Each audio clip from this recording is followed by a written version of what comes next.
Good morning everyone. अभिनव नाम है मेरा। स्वागत करता हूं आप सभी का एक बार फिर से आपके अपने यूट्यूब चैनल मैथ्स बाय अभिनव राजपूत में और एक नए मॉक में। आज मॉक नंबर 32 है। मैं आपसे यही एक्सपेक्ट कर रहा हूं कि आप रेगुलर देख रहे हो आप, और एग्जाम में बहुत कम दिन है। आज 23 जुलाई है, ओके। और 13 मार्च को पेपर है, यानी कि टोटल 13 और 7 20-21 दिन बचे हुए हैं टोटल। और अभी भी हमारा 18 मॉक बचा हुआ है, ध्यान रखना। तो 18 मॉक्स भी हमें करना है एग्जाम से पहले। मॉक की पीडीएफ आपको हमारे टेलीग्राम चैनल मैथ्स बाय अभिनव राजपूत पे मिलती रहेगी, ओके। मॉक 32 है। आई होप आपने पीछे की क्लासेस देख रखी है। अब हम स्टार्ट कर सकते हैं। उससे पहले ना हमारा एक 15 डेज 15 मॉक स्टार्ट हुआ है। 20 डेज 20 मॉक टेक्स्ट बुक पर, वो आप खरीद सकते हो हमारे 5 रुपए के ट्रायल पैक लेकर, ठीक है। आप वो बाय कर सकते हो। बट अगर आपको आगे की भी तैयारी करनी है, फॉर एग्जाम्पल आपको मेंस देना है या 2026 देखना है, मैं आपको बोलूंगा मेंस देना है तो 299 वाला ले लो 3 महीने का। लेकिन 3 महीने में मेंस तो होने से रहा, तो आप चाहो तो 1 साल वाला ले सकते हो, और सेम आप 18 महीने का भी ले सकते हो। जस्ट यूज कोड अभी 007, you will get maximum discount, okay. देखते हैं पहला क्वेश्चन क्या है। देखो, suppose that an equal number of person are born on each day. हर रोज इक्वल नंबर में बच्चे पैदा होते हैं। What will be the percentage of person whose birthday will fall on 29th Feb. पूछा है 29 फैब को पैदा होने वाले कितने हैं। देखो, एक तो 29 फैब ना हर 4 साल में एक बार होता है, ठीक है। अब देखोगे उन 4 साल में ना 3 साल तो ऐसा होता है कि महीने साल में 365 दिन होते हैं, और एक में 366 होता है। तो अगर आप देखोगे तो 350, 1461, हर 4 साल में ना 1461 दिन होते हैं। उसमें से 29th फैब केवल एक बार होता है। अगर कोई और दिन होता ना तो 1/365 हो सकता था, या यूं कह लो 4/1461 होता, क्योंकि कोई भी दिन 4 साल में 4 बार आता है एक्सेप्ट 29th फैब। अब इसको हमें ना परसेंटेज में कन्वर्ट करना है। प्रोबेबिलिटी तो ये है, परसेंटेज में कन्वर्ट करने के लिए 100 से मल्टीप्लाई करते तो 0.0, ठीक है। 14 सतह 98, 6-7 के आसपास आएगा, एक ही ऑप्शन है, ठीक है। आसान क्वेश्चन था, अच्छा क्वेश्चन था। आसान का पता नहीं, लेकिन अच्छा क्वेश्चन था। देखो, हमें ये निकालना है। पहले आपको ये चेक करना पड़ेगा ये है क्या। अगर मैं इसको 3 से मल्टीप्लाई कर दूंगा ना, देखो 1/3 से मल्टीप्लाई करके 3 से डिवाइड कर दिया, तो ये हो जाएगा आपका 27x की क्यूब प्लस में 1/3 से कटे 125x की क्यूब।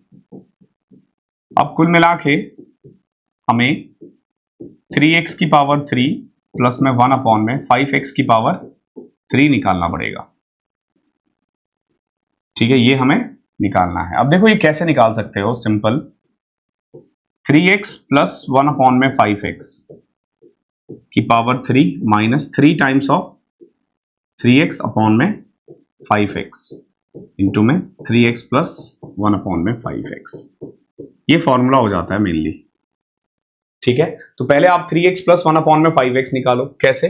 इनको 3 से मल्टीप्लाई कर दो। तो जैसे ही आप 3 से मल्टीप्लाई करते हो ना, तो ये बन जाता है 3x plus 1/3a 1/5x is equal to 9, ठीक है। यहां पुट कर दो 1/3 ऑफ 9 का क्यूब 729 माइनस में 3 तिया 9/5 इंटू में 9 81/5, ओके। नाउ ये जाएगा 243 माइनस 81 अपॉन में 15। 243 से थोड़ा कम आ रहा है और एक ही ऑप्शन है, आगे जाने की जरूरत ही नहीं है। 5 के करीब कम हो जाएगा, आप देखोगे, ठीक है। तो थोड़ा सा ना आपको दिमाग लगाना पड़ेगा ऐसे क्वेश्चंस में। ये ऐसे क्वेश्चन नहीं है जो आप हर रोज करते हो, कभी कभी आता है। हालांकि अगर एक बच्चा रेगुलर मॉक देता है तो आए दिन ये क्वेश्चन आपको दिख जाएगा। The average score in mathematics of 90 students of section A and B of a class 9 is 63. The number of student A were 10 more than B. The average score of student A was 30% more than the student B. The average of the student B बता पूछा कितना होगा। देखो, total 90 student है। A में B से 10 ज्यादा है, समझना। A में B से 10 ज्यादा है।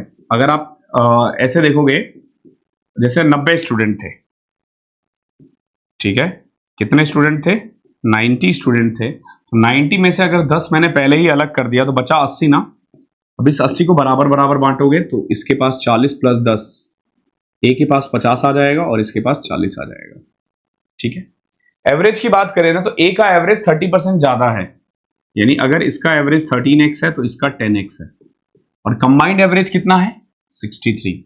यहां से हमें लगाना पड़ेगा allegation 13x minus 63 minus 10x, इसका रेशियो क्या है 5:4, कर दो cross multiply, 240 252 minus 40x 65 minus 315, okay 65x ना, तो 105x is equal to 575, 52 15 77, 577, x की वैल्यू आ रही है 577 अपॉन में 105, ओके। हमसे पूछा गया था b का ना, तो 10x पूछा है आपसे कुल मिला के 21 दूनी 42, पॉइंट में आ रहा है क्या 13x 30% मोर देन 13 में से 63 माइनस 10 240 12 252 माइनस 40x 65 माइनस 315, ठीक है 105 577, ये आ गया x, हमें चाहिए 10x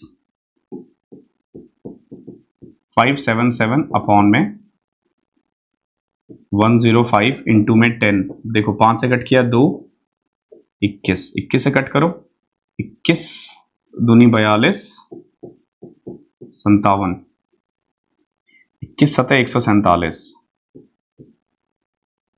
54 है क्या आंसर, ने ऐड करने में कहीं गलती की है, 52 15 67 होता है, ठीक है 67 है ये, ठीक है 54 आ जाएगा, हमने वो 77 कर रखा था, वो 67 होगा।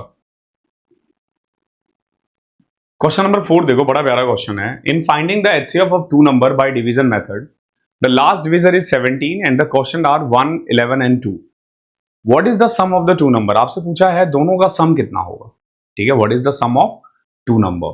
देखो कभी भी आप डिवीजन निकालते हो ना, आई मीन एचसीएफ निकालते हो बाय डिवीजन मेथड, अब फॉर एग्जांपल हमें निकालना है से 18 और मान लेते हैं से 210 का निकालना है, तो तरीका क्या होता है 210 इज इक्वल टू 18 इंटू में हम 210 के आसपास पहुंचते हैं, ठीक है, तो कितना होगा 18 एकम 18, ठीक है 30, 18 एकम 18 11 इंटू में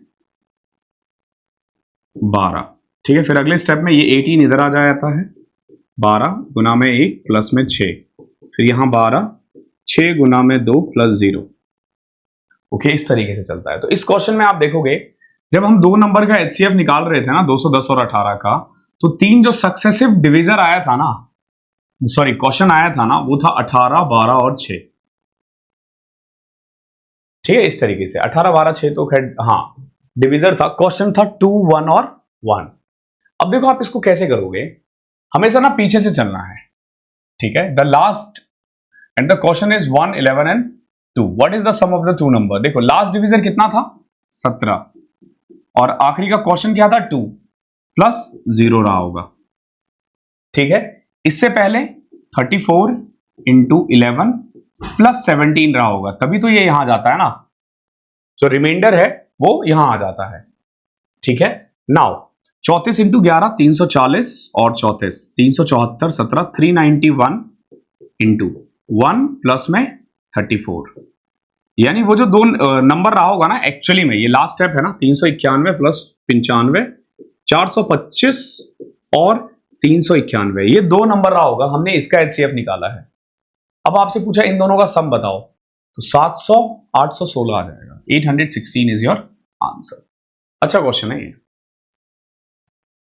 क्वेश्चन नंबर 5 देखो क्या है, एक साइक्लिक ट्रेपेजियम है, it has mid point segment 13 है। देखो मिड पॉइंट सेगमेंट क्या होता है, जैसे मान लो दो ट्राइंगल है, ठीक है, तो जैसे पैरेलल साइड्स हो गया ना, तो एक B1 मान लो एक B2 मान लो, तो B1 प्लस B2 का हाफ जो है ना, ये क्वेश्चन में दे रखा है 13, अब 1 बेस दे रखा है 10, तो आप देखोगे B1 प्लस B2 जो है ना वो 26 है, अगर एक 10 है तो ऑब्वियसली बात है एक 16 है। नाउ एरिया ऑफ बेस जो है ना वो 52 है, इट्स एरिया कितना है 52 2 है। अब देखो एरिया ऑफ बेस क्या होता है, एरिया ऑफ बेस होता है, सॉरी एरिया होता है half of sum of parallel sides into height. देखो एरिया है 52, half of sum of parallel sides है 26 इनटू हाइट देख लो, तो यहां से हाइट आ जाएगा 4। हाइट कितना आ गया 4। अब हमें क्या करना है, पेरीमीटर निकालना है। तो पेरीमीटर के लिए ना बहुत सिंपल है, आपको चारों साइड्स पता होना चाहिए। हमें दो तो पता है, दोनों का सम 26 है। अब एक बात बताओ, ये 10 है तो ये भी 10 हो जाएगा इतना वाला पार्ट, जबकि ये पूरा 16 था। दैट मीन्स कि ये 3 ये 3, अगर ये 4 है तो ये 5 हो जाएगा क्योंकि हाइट 90 डिग्री होता है, सेम एज ये भी 5, तो 5 + 5 10, ये आ जाएगा आपका पेरीमीटर 36। स्मूथ है। When a number x is divided by a divisor, it is seen that divisor is 4 times the quotient and double the remainder. Remainder अगर 80 है, देखो रिमाइंडर दे रखा है 80, तो डिविजर 160 हो जाएगा। और डिविजर की खासियत क्या है, डिविजर जो है ना 4 टाइम्स है क्वोशिएंट के। आपसे पूछा है x क्या होगा, तो देखो x is nothing but divisor into quotient plus remainder, ये फॉर्मूला होता है। तो 160 गुना 40 plus 80, 6480 is your answer. 6480। Seventh question देखो, cos 3 theta plus 2 cos 5 theta plus cos 7 theta divided by this plus sin 2 theta tan 3 theta किसके बराबर होगा। तो फॉर्मूला अप्लाई करना होता है हमेशा ऐसे क्वेश्चन में, और ध्यान रखना बड़े वाले और छोटे वाले को एक साथ लेना होता है। जैसे यहां देखोगे आपको cos 7 के साथ cos 3 रखना पड़ेगा, तो फॉर्मूला क्या होता है इसका, 2 cos tan theta by 2 cos 7 minus 3 4 theta by 2 plus में 2 cos 5 थीटा अपॉन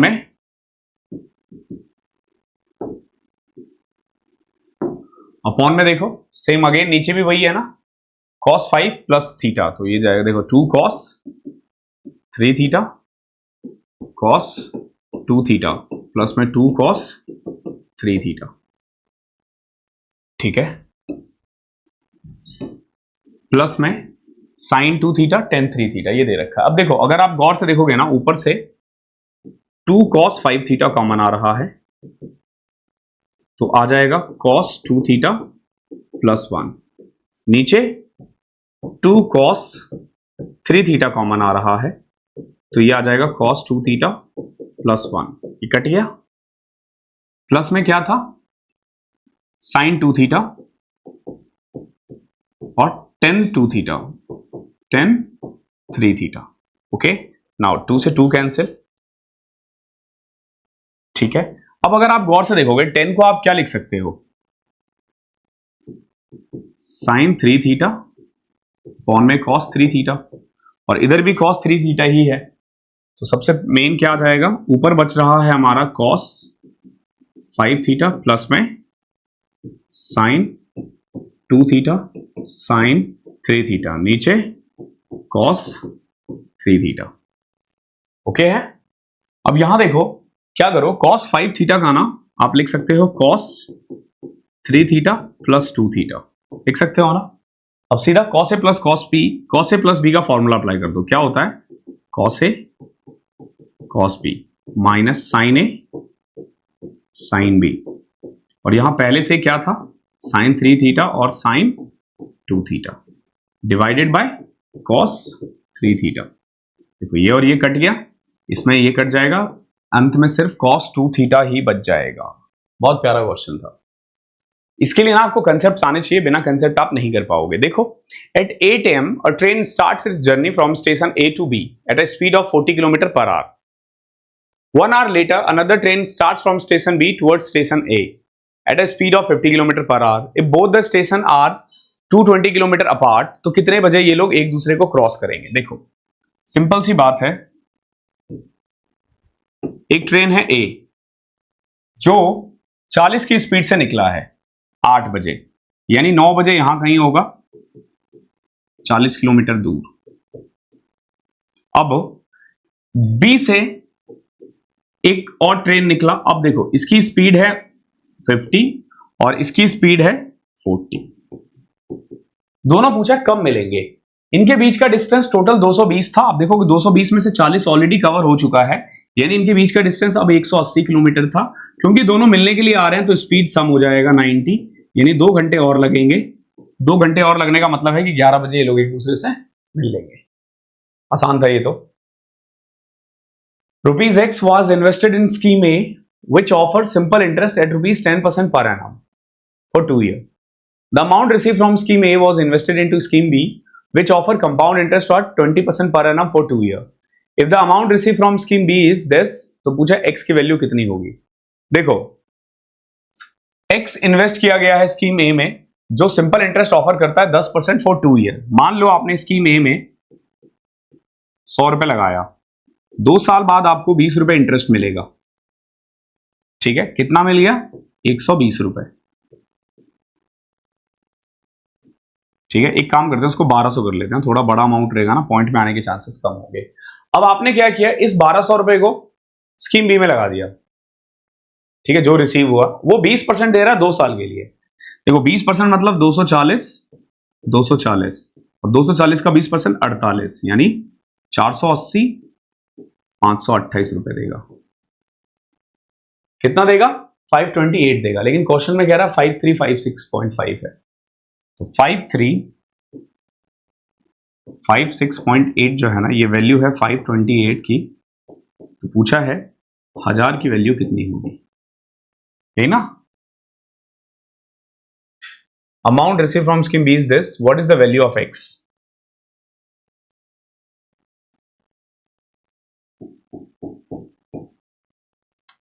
ओके है, नहीं अमाउंट है। The amount receive from scheme B is 5356, तो यहां से अमाउंट रिसीव तो एक्चुअली में 1205 1728 रुपए होगा।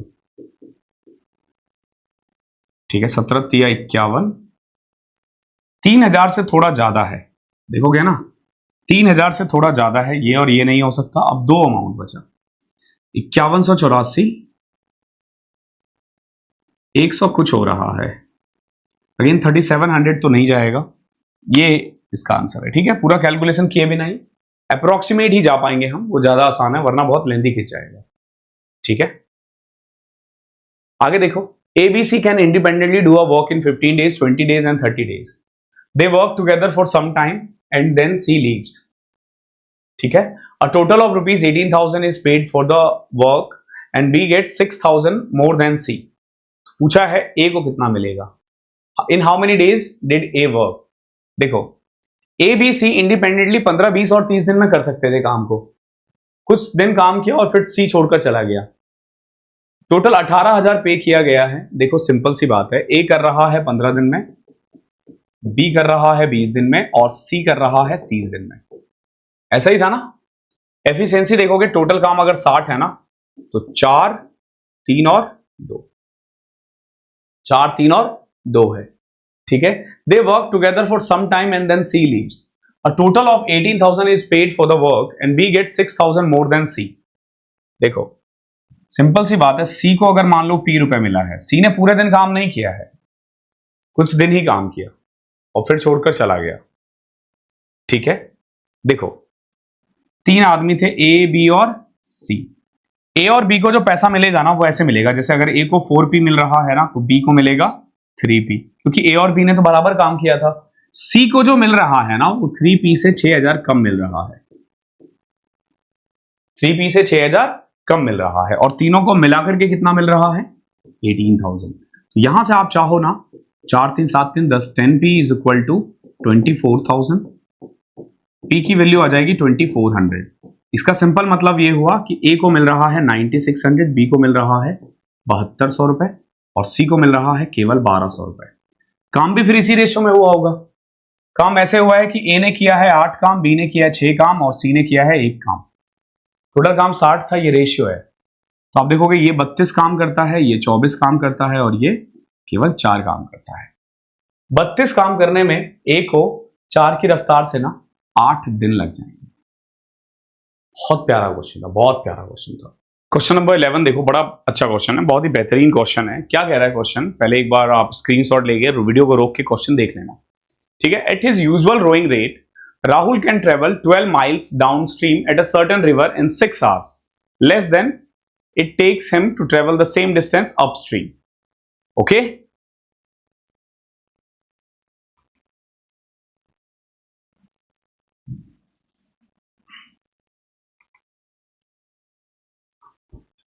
क्वेश्चन नंबर 11 देखो, बड़ा प्यारा क्वेश्चन है।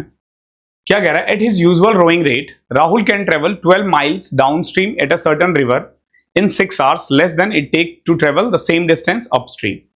ठीक है, हट गया था पीछे, आपने ये क्वेश्चन देख लिया होगा। देखो राहुल जो है ना, अगर वो अपनी नॉर्मल स्पीड से जाए ना तो 12 किलोमीटर डाउनस्ट्रीम जाने में ना 12 अपस्ट्रीम से 6 घंटे कम लगता है, यानी अपस्ट्रीम में ज्यादा लगेगा। अपस्ट्रीम मान लो P माइनस क्यू है, ये है P प्लस क्यू। कितना टाइम लग रहा है? 6 घंटे। ठीक है, P माइनस क्यू, P हो गया मान लो बोट की स्पीड, Q हो गया स्ट्रीम की स्पीड। आगे देखो, but if you could double is usual rowing speed, अगर वो अपनी स्पीड को डबल कर देना इस 24 माइल्स राउंड ट्रिप, यानी 12 किलोमीटर जाना 12 किलोमीटर आना, तो the downstream 12 miles would have take only 1 hour less than the upstream 12 mile. पूछा speed of the current in mile per hour, बताओ कितना होगा। देखो अगर ये अपनी स्पीड डबल कर दे,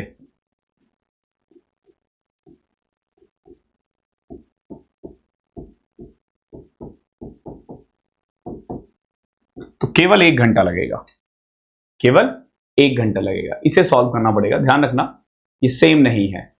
ओके, ये सेम नहीं है, आप इसको कट नहीं कर पाओगे। ठीक है, कि इसको इक्वल बनाया और कट कर दिया। आपको क्या करना पड़ेगा? 1 by 1 सॉल्व करना पड़ेगा। ऊपर वाले को देखो, अगर मैंने 12 कॉमन ले लिया होता तो आ जाता P plus q minus P plus Q. ठीक है, देखो P माइनस क्यू उधर जाएगा ना, तो माइनस P प्लस क्यू आ जाएगा अपॉन में P square minus q square is equal to 6। Cut गया 2।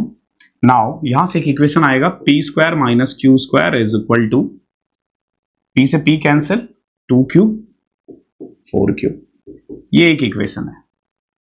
ठीक है, दूसरा जब आप नीचे वाला इक्वेशन सॉल्व करोगे ना, ठीक है, तो इसमें देखो क्या आएगा, 12 अगेन कॉमन ले लिया मैंने, 2P plus q minus 2P plus q upon में 4P square minus q square is equal to 1। Again देखो ये कट जाएगा, सो क्या आ जाएगा, 4P square minus q square is equal to 24Q। ये आपका दूसरा इक्वेशन है। अब हमें ना इन दोनों इक्वेशन को सॉल्व करना होगा। कैसे सॉल्व करोगे? देखो सिंपल है, या तो P को एलिमिनेट कर दो। जैसे ही आप P को एलिमिनेट करते हो ना, 4 से मल्टीप्लाई करके, देखो ये आ जाएगा 4P square minus 4Q square is equal to 16Q। घटा दो इसमें से। जैसे ही आप घटाते हो ना, तो यू विल फाइंड आपका ये बचेगा। देखो 4P square cancel, 3Q square इधर बचेगा और इधर बचेगा 8Q। Q की वैल्यू सीधा 8/3 आ गया। ये क्वेश्चन दिखने में बहुत टफ था, लेकिन सॉल्व करोगे ना तो देखो कैलकुलेटिंग तो है, क्योंकि ऐसे क्वेश्चंस कम आते हैं, लेकिन जो भी आते हैं वो मजेदार होते हैं। ठीक है, करना तो पड़ेगा आपको। ठीक है, और मैं ये भी नहीं बोलूंगा कि इजी है, हो जाएगा। ठीक है, अगर आपने कर रखा है, अगर आपने मैथ समझ रखी है तो आप कर लोगे, नहीं तो दिक्कत करेगा ये क्वेश्चन। ठीक है, अगला क्वेश्चन देखो, question number 12। The age of the father is 10 year ago was thrice the age of its son। देखो 3 साल पहले, 10 साल पहले की बात है, फादर की उम्र जो है ना वो सन से 3 गुनी ज्यादा थी। 10 years hence, आज से 10 साल बाद ट्वाइस हो जाएगा। पहला काम क्या करते थे? एज डिफरेंस को सेम करना। पहला काम हमेशा एज डिफरेंस को सेम करना। आप देखो एज डिफरेंस सेम कैसे करोगे, यहां डिफरेंस है 2 और यहां डिफरेंस है 1, तो ये जो 3:1 है ना, ये हो जाएगा आपका 4:2। ओके, नाउ अब देखो 10 साल पहले 10 साल बाद कितने का फर्क है? 20 का। तो 20 से मल्टीप्लाई कर दो, यानी 10 साल पहले ये 60 और 20 के थे, और 10 साल बाद ये 80 और 40 के हो जाएंगे। तो प्रेजेंट उम्र कितनी होगी? इसकी 70 होगी और इसकी 30 होगी। आपसे ना रेशियो प्रेजेंट एज का पूछा है, तो 7:3 आपका आंसर हो जाएगा। अच्छा क्वेश्चन था ये, इवन बहुत अच्छा क्वेश्चन था। नेक्स्ट क्वेश्चन देखते हैं, क्वेश्चन नंबर 13। देखो 2x plus 3y plus 4z दे रखा है, यहां पे भी a की क्यूब, b की क्यूब, c की क्यूब दे रखा है 105 और x y z भी दे रखा है। आपसे पूछा है इसकी वैल्यू कितनी होगी। देखो कायदे से अगर आप गौर से देखोगे ना तो हमारे पास a की क्यूब प्लस b की क्यूब प्लस c की cube minus 3a b c दे रखा है। इसका फॉर्मूला क्या होगा, a plus B plus C which is equal to 11 a square B square C square minus A B minus B C A C. ये जो दे रखा है ना यही है। तो क्वेश्चन टफ नहीं है, बिल्कुल भी टफ सोचने की गुस्ताखी ना करना। देखो ये दे रखा ऑलरेडी 105 है, माइनस में देखो 3 दूनी 6 तिया 18 चौके 72 72 x Y Z 11k।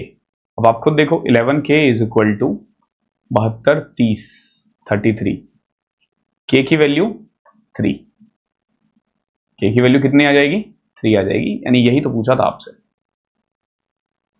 Question number 14 देखो, m is the largest 3 digit number which when divided by 6 and 5 leaves remainder 5 and 3. What will be the remainder when m is divided by 11? देखो ये क्या कह रहा है, m जो है ना लार्जेस्ट 3 डिजिट नंबर है, जब मैं 6 से डिवाइड करूं तो 5 रिमाइंडर आ रहा है और जब मैं 5 से डिवाइड करूं तो रिमाइंडर 3 आ रहा है। ठीक है, देखो पहला नंबर जिसको आप 6 से डिवाइड करते हो रिमाइंडर 5 आता है ना, वो 5 है, फिर 11 है, फिर आप 6 ऐड करते रहो 17 23 29, ठीक है, ऐसे ही चलता रहेगा 35 एंड सो ऑन। हमें ना पहला नंबर निकालना होता है, उसके बाद इजीली निकल जाता है। जैसे देखो 5 से डिवाइड करने के बाद रिमाइंडर 3 आता है, 3 है, फिर 8 है, फिर 13 है, फिर 18 है, फिर 23 है। देख रहे हो पहला नंबर आ गया ना 23। तो अब जैसे देखो पहला नंबर 23 है ना, तो अगला 30 ऐड कर दो इसमें। आप बोलोगे सर 33 ऐड क्यों कर रहे हो, अरे भैया 30 इसलिए ऐड कर रहे हैं क्योंकि 6 और 5 का एलसीएम है। अब लार्जेस्ट 3 डिजिट नंबर देखो, ठीक है, कैसे चेक करोगे, देखो लार्जेस्ट 3 डिजिट नंबर 999 है और इस फॉर्म में होना चाहिए, ठीक है, कि 23 53 ऐड करते हुए, यानी पहला टर्म 23 है तो आखिरी टर्म क्या होगा 999 से पहले। ओके, 999 से पहले आपको वो टर्म निकालना पड़ेगा जो 23 30 30 30। देखो अगर मैं ऐसे जाऊंगा ना तो 960 ये 30 के टेबल में आता है, इसमें 23 ऐड कर दो, यानी 983 is the largest 3 digit number जिसको अगर मैं 6 और 5 से डिवाइड करूं ना तो रिमाइंडर 5 और 3 आएगा। अब सेम नंबर को अगर मैं 11 से डिवाइड करूं तो क्या आएगा, 11 नंबर 99 सॉरी 11 8 88 103, 103 को 11 से करोगे तो रिमाइंडर 4 आएगा। ये इसका आंसर है। अच्छा क्वेश्चन है, क्वेश्चन नंबर 15 देखो क्या है, एक शॉपकीपर है, he sold his goods at half of the list price and दस loss 17%। If he had sold the at listed price तो कितना गेन होता। देखो अगर वो आधे प्राइस पर बेचे ना तो 17% का लॉस होता है। 17% लॉस का मतलब होता है 100 का सामान 83 में बेचना। ओके, बट ये 83 इसका एक्चुअल प्राइस नहीं है, ये हाफ है एक्चुअल प्राइस का। तो एक्चुअल प्राइस जो है ना वो 166 है, यानी अगर आप 100 का सामान 166 में बेचो तो 66% का प्रॉफिट होगा, और अगर आप इसका प्राइस हाफ में बेचोगे यानी 50% डिस्काउंट पे बेच दोगे तो आपको 17% लॉस हो जाएगा। अगला देखो, A and B enter into a partnership with 25,000 and 50,000 respectively in a company for a year. After 7 months, C get into a partnership with them with 30,000 and A withdraw his contribution after 9 months. देखो A ने 25,000 लगाया है 9 months के लिए, B ने 50,000 लगाया है पूरे साल के लिए, और C जो है ना वो 7 महीने बाद आया है, ध्यान रखना, 30,000 रुपए लेकर, यानी आखिरी के 5 महीने के लिए। तो प्रॉफिट शेयरिंग रेशियो जो होगा ना वो ये होगा। देखो एक तो 25 सब में कॉमन आ रहा है, अगर गौर से देखोगे ना 25 दूनी 50 5 5 6, तो कैपिटल जो रेशियो आ रहा है ना वो आ रहा है 9 12 और 6, 3 भी कॉमन आ रहा है तो 3 4 और 2, ये है क्या इनका प्रॉफिट शेयरिंग रेशियो। अब 3900 किसकी वैल्यू होगी 9 की, किसका पूछा है सी का प्रॉफिट कितना होगा? तो सी का प्रॉफिट है 2। कर दो सॉल्व इसको। 9 चौके 36, 9 दूनी 18, 25,000 रुपए 9 महीने के लिए, 50,000 रुपए 12 महीने के लिए। अच्छा ये 2 भी था यहाँ पे, मैंने 2 नहीं लिखा है। 24, 8 आएगा एक्चुअली। ये 13 की वैल्यू है तो 2 की कितनी होगी? 600 रुपए आ जाएगा इसका आंसर। आगे देखो, the height of a tower is 300 metre. एक टावर की हाइट है 300 metre. When it stop it seen from the top of another tower, the angle of depression is 60 degree. देखो एक हाइट का जो टावर है ना वो 300 मीटर है। जब इसके टॉप को,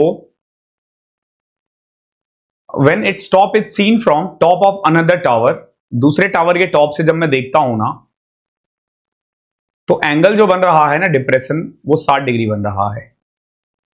यानी ये वाला एंगल 60 डिग्री होगा। उस हिसाब से तो ये भी 60 होना चाहिए।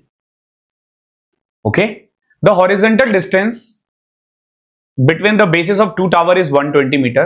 What is the height of the small tower? ठीक है, देखो ये 300 मीटर है और इनके बीच का गैप कितना है? 120 मीटर है। अब देखो इससे बहुत सिंपली निकाल सकते हो। अगर 30 के सामने 120 है तो 60 के सामने कितना होगा? 120√3 ना। तो ये वाला जो पार्ट है ना, ये 120√3 आ जाएगा। आपको कुछ नहीं करना, 300 में से 120√3 घटाना है।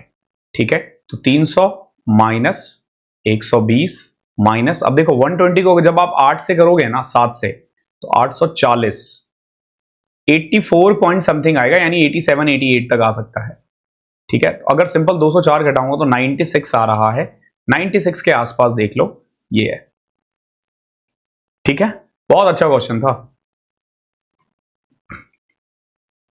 18 देखो, 0.08 0.8 P is equal to this. पूछा है P अपॉन में Q कितना होगा। देखो एक तो पॉइंट के बाद यहां 2 0 है, यहां 1 0 है, यानी 3 0 आ जाएगा। तो आप ऊपर लिख सकते हो 64P अपॉन में 1000 की पावर 1/3 इज इक्वल टू, यहां 64 अपॉन में कितना आ जाएगा?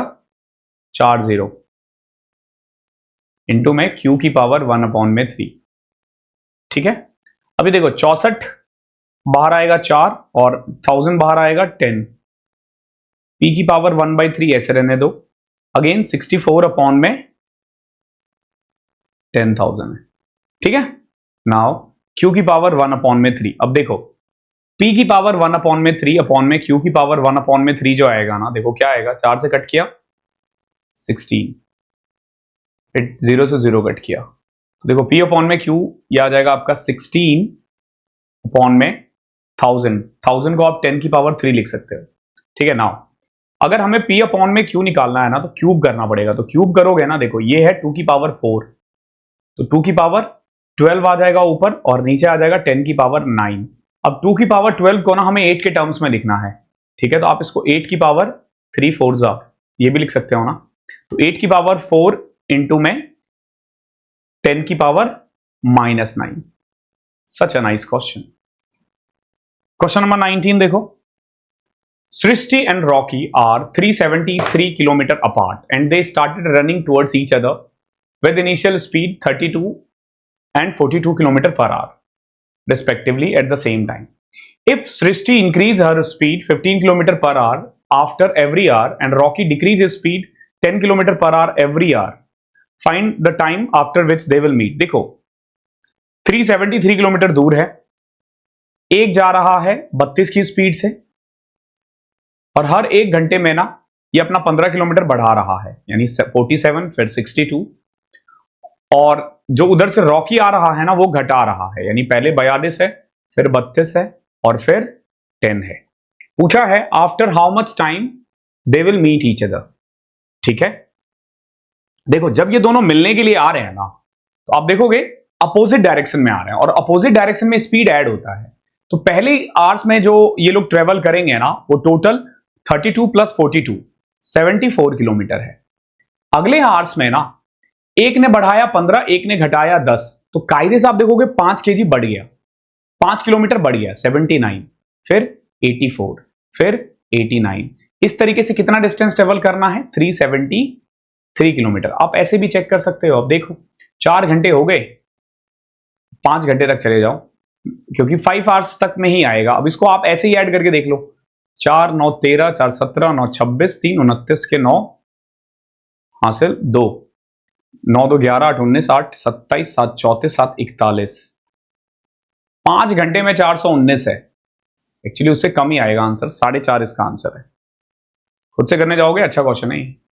The two adjacent side of a cyclic quadrilateral are 2 and 5 and the angle between them is 60 degree. तो और थर्ड साइड दे रखा है 3 सेंटीमीटर, तो फोर्थ साइड का लेंथ क्या होगा? देखो एक साइक्लिक क्वाड्रिलेटरल है,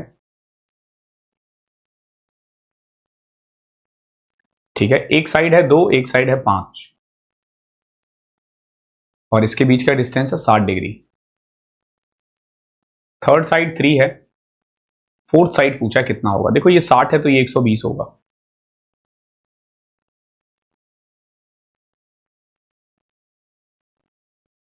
सबसे पहले ना मैं ये निकाल सकता हूं, ये वाला साइड ना निकल जाएगा। कैसे निकलेगा? देखो कोसाइन फॉर्मूला अप्लाई करना पड़ेगा।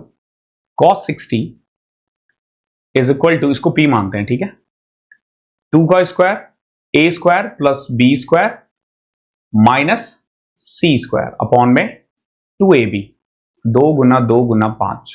cos 60 की वैल्यू 1/2 होती है, 2 से 2 कटा 10, 29 minus p square, p square आ जाएगा आपका 19, p आ गया √19, ये कितना आ गया है? √19। अब देखो एक साइड और एक एंगल दे रखा है, आप इससे भी निकाल सकते हो। कैसे? अब अगेन देखो cos 120, इसको अब q मान लेते हैं, ठीक है, तो क्या आएगा? 3 का square 9 plus q square minus p square, p कितना है? 19 अपॉन में 2 इंटू 3 इंटू q। अब cos 120 एक तो नेगेटिव होगा, ठीक है, सिंपल, और -1/2 आएगी वैल्यू इसकी, 2 से 2 कटा, देखो -3q is equal to q square minus 10, इसको इधर ले आओ, q square plus 3q minus 10 is equal to 0। अब इसका फैक्टर करोगे ना, 5 और -2 आ जाएगा, ठीक है, तो q की वैल्यू 2 आ जाएगी। बहुत ही बेहतरीन क्वेश्चन था, बहुत ही बेहतरीन क्वेश्चन था, such a nice question. Question number 21 देखो क्या है। The concentration of 3 wines ABC are 10 20 and 30। ये कह रहा है इनको मिक्स किया गया है 2 3 और x रेशियो में, और रिजल्टिंग रेशियो आया है 23%। ये तो एवरेज की तरह कर सकते हो। देखो 10% वाला दो क्वांटिटी निकाला 20%, देखो 10% वाला दो क्वांटिटी निकाला 20%, 20 वाला 3 क्वांटिटी निकाला 60%, और 30 वाला x क्वांटिटी निकाला 30x, और टोटल क्वांटिटी निकला 2 + 3 5 + x, और रेशियो कितना आ रहा है? कंबाइंड 23%। यही तो कह रहा ना, कर दो, 23 × 5 = 115 प्लस में 23x is equal to 80 plus में 30x। नाउ ये 80 इधर जाएगा 35, और ये इधर आएगा 7x, x की वैल्यू जो आएगी ना वो 5 आ जाएगी।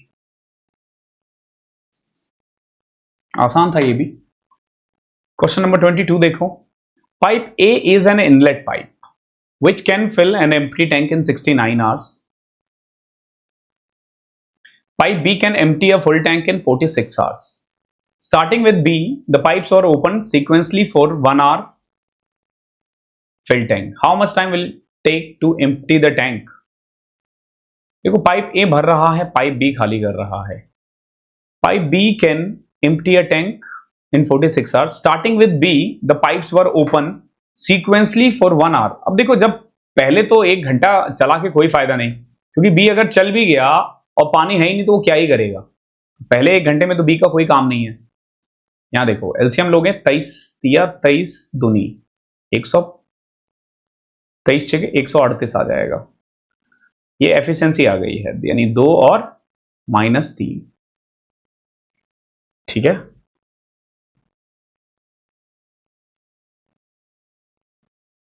अच्छा टंकी भरी हुई है, ओके ओके, टंकी भरी हुई है। अब देखो अगर आप गौर से देखोगे ना, हर 2 घंटे में ना 1 लीटर पानी खाली हो रहा है। ये 3 लीटर भर रहा है, खाली कर रहा है, ये 2 लीटर भर रहा है। ठीक है, तो हर 2 घंटे में 1 लीटर खाली हो रहा है। तो आपको लगेगा कि 138 भरने में कितना, खाली करने में होने में कितना टाइम लगेगा, 276 आवर्स। नहीं होता ऐसा। आपको क्या करना पड़ेगा, सबसे पहले 138 में से 2 या 3 में जो भी बड़ा है ना वो घटा दो। ठीक है, अब आप चेक करो कि 135 लीटर खाली होने में कितना टाइम लगेगा। आप बोलोगे 270 आवर्स। अब जैसे ही 271वां घंटा आएगा ना, जो 3 लीटर बचा हुआ है ना, बी तुरंत खाली कर देगा उसे। तो टोटल टाइम लगा है 271 घंटे। अब 271 घंटे जो है ना वो हुए है 11 दिन और 7 आवर्स। ध्यान रखना, अगर आपने सीधा 276 लिखा, ठीक है, तो भी ध्यान रखना इन्होंने आंसर दे रखा है, उसके लिए भी गलत हो जाएगा। डी है इसका आंसर। क्वेश्चन नंबर 23 देखो, बड़ा अच्छा क्वेश्चन है। ये जो टेबल दिख रहा है आपको, ये शो कर रहा है production of makka in 5 different states. ठीक है, as a percentage of total. देखो जो टोटल प्रोडक्शन है ना वो 6,25,000 है, मतलब हर स्टेट का सेम है 6,25,000। ठीक है, अब देखो हर स्टेट जो है ना या तो मक्के का उत्पादन कर रहा है या चावल का। अब जैसे एच स्टेट जो है ना वो 32% मक्का है और बचा हुआ 68% राइस होगा। सेम 62, 38, 52, 48 इस तरीके से चल रहा है। ओके, आपसे क्या पूछा है अब उसमें उसके बाद भी ना चावल की 3 वैरायटीज है, R1, R2, R3। R1 जो है ये परसेंटेज है और R2 और R3 क्या है, रेशियो है। Okay, now what is the difference between R1 type of rice produce by state X। देखो X जो है ना टोटल 48% राइस करती है, जिसमें से 60% R1 है।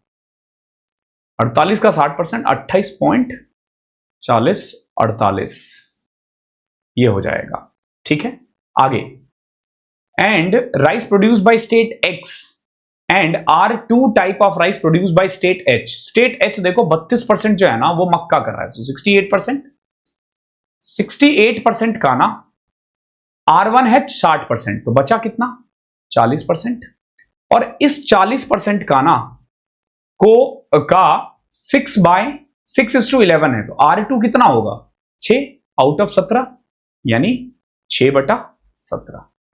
इसको सॉल्व करो, 17 से कट किया 4, 0 से 0, 16 96, 9.6% हो जाएगा। ठीक है, यानी टोटल प्रोडक्शन का 28.8% इसका R1 टाइप राइस है और इसका R2 टाइप 9.6% है, और दोनों का प्रोडक्शन सेम है। कुछ मत करो, डिफरेंस कर दो, यानी हमें 19.2% निकालना है किसका, 6,25,000 का। ठीक है, देखो 6,25,000 का 20% जो होगा ना वो कुछ 1,25,000 होगा, उससे थोड़ा कम, तो मुझे यही लग रहा है 0.8%, ये इसका आंसर होगा। बहुत ही मुश्किल क्वेश्चन है, इजी मत समझना। यहां देखो एक स्कूल है, 4/9 of the number of students are girls and rest are boys. ठीक है, 3/5 of the number of boys are below 12 year of age and 5/12 of the number of girls are 12 year or above 12 year of age. If the number of student below 12 year of age is 480, तो पूछा 5/18 of the total number of student कितना होगा। तो सबसे पहले क्या करना पड़ेगा, हमें ना नंबर मानना पड़ेगा, टोटल अपनी मर्जी से मान के कर लेंगे। ठीक है, देखो सबसे पहले हम एक काम करते हैं, मान लेते हैं 900 बच्चे हैं। ठीक है, 400 लड़कियां, 500 लड़के। ठीक है, अब देखो 3/5 of the number of boys are below 12 year. Below 12 year कितना है, 3/5। 1200 का 3/5, सॉरी 500 का 3/12 300 होता है, यानी 300 जो है ना 12 साल से कम है और 200 बच्चे 12 साल से ज्यादा है। ठीक है, अब देखो लड़कियों के लिए क्या कह रहा है, 5/12 of the number of girls are 12 year और अबव। कितना 5/12। अब देखो 400 का 5/12, 103, 500/3 आ जाएगा। फ्रैक्शन में आ गया है थोड़ा सा 1200, और ये आ जाएगा 700/3 गर्ल्स लेस देन 12। ठीक है, अब देखो if the number of student below 12 year of age is 480, इनके अकॉर्डिंग 12 साल से कम बच्चे कितने हैं, 480 है। हमारे अकॉर्डिंग 12 साल से कम बच्चे कितने हैं, 300 यहां पे है और 700/3 यहां पे है, तो टोटल 1600/3 है। हमारे अकॉर्डिंग 1600 बटे में 3 बच्चे ऐसे हैं जो 12 साल से कम है, इनके अकॉर्डिंग 480, तो 480 इसकी वैल्यू है। चाहिए किसकी? अब देखो हमसे पूछा है 5/18 of the total number of student in the school will be, 900 का 5/18 यानी 250 का नंबर बताओ, 250 की वैल्यू कितनी होगी? कर दो, 0 से 0, 16 से कटा 3, 1 0 से ये 0 कट गया। अब देखो 3 3 9, 9 इंटू 25। बहुत इजी क्वेश्चन है ये, बट आप खुद से करोगे तो ये बहुत टफ क्वेश्चन होगा, बहुत कैलकुलेटिव होगा, थोड़ा दिमाग लगाओगे, वैल्यू किसकी चाहिए किसकी, आप आराम से कर लोगे। ठीक है, तो ये क्वेश्चन आपका होमवर्क है, आपको आंसर करना है नीचे। कल मिलता हूं मैं सेम टाइम में, तब तक के लिए प्लीज पढ़ाई करते रहना।